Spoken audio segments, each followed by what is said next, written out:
Ну а в завершении рабочей поездки перед отъездом высокие гости подвели итоги визита в Ингушетию, оценили промышленный потенциал региона и подчеркнули значимость запущенных сегодня промобъектов. В течение 7 лет реализовывались федеральные целевые программы. Практически реализовано более 140 проектов. И за этот период времени у нас безработица сократилась в 2 раза. Было создано порядка 7 тысяч рабочих мест. Дотационность на 10% уменьшилась. А вот самый главный результат этой 25-летней работы в Ингушетии состоит в том, что республика в настоящее время стала самостоятельным и таким равноправным субъектом Российской Федерации. С хорошим, правильным, патриотичным руководством.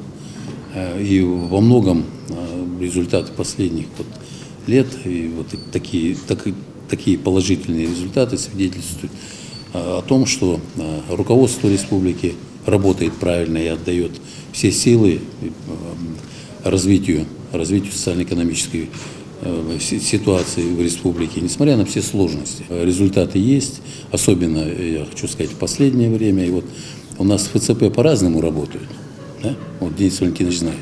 Да. Вот, что касается реализации федеральных целевых программ в республике Ингушетия, то я вот с удовлетворением хочу сказать, что они состоялись здесь.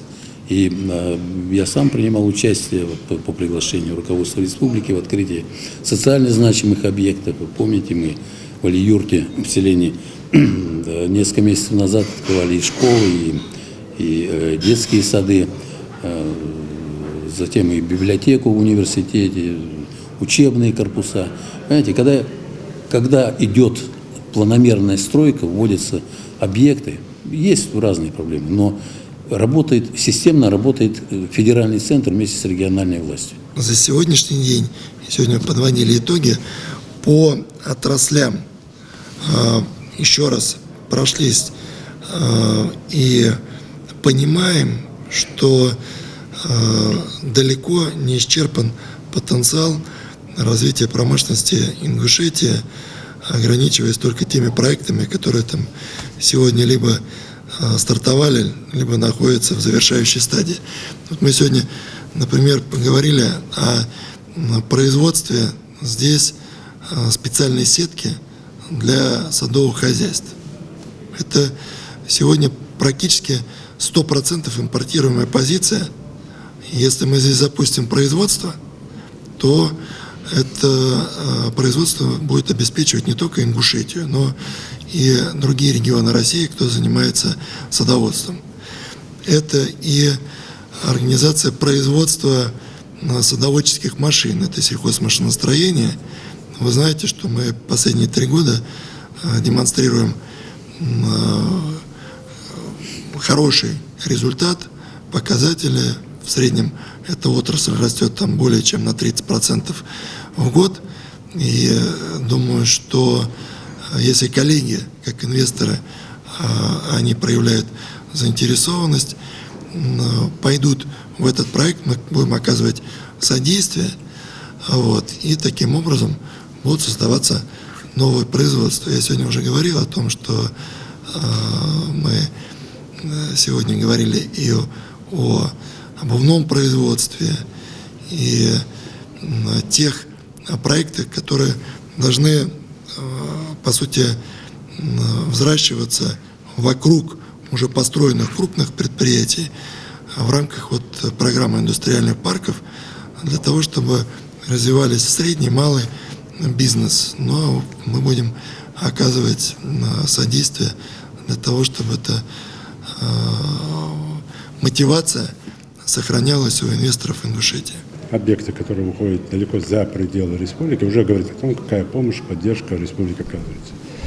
Да, разные есть, как Олег Евгеньевич сказал, разные есть ФЦП вопросы, тоже разные подходы к реализации. Но благодаря именно федеральной целевой программе мы достигли не то что хорошего, а колоссальных результатов. Мы таких не видели результатов за 70 лет советской власти. И мы довольно серьезную проблему сняли и по социалке, особенно в системе образования, спорте и здравоохранении.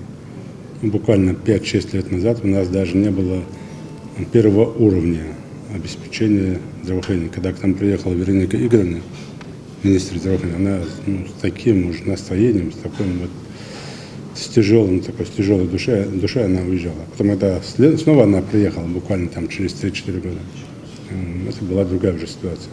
Это все, конечно, благодаря федеральному центру, помощи федерального центра, всех федеральных министров и нашего руководства нашего округа. Поэтому я искренне благодарен сегодня и Олегу Евгеньевичу вам за то, что вы нашли время, приехали. И особенно, конечно, если так можно выразиться, своему другу и федеральному министру Денису Валентиновичу. Почему? Потому что вот эти проекты, которые мы по Минпромторгу, и у других министерств такая же ситуация. Я скажу, что каждый федеральный министр через себя пропускает эти проекты. Вот то, что с Денисом Валентиновичем и с его заместителями, я скажу, это, наверное, месяц один раз мы там собирались в Минпромторге, обсуждали, как лучше, как это.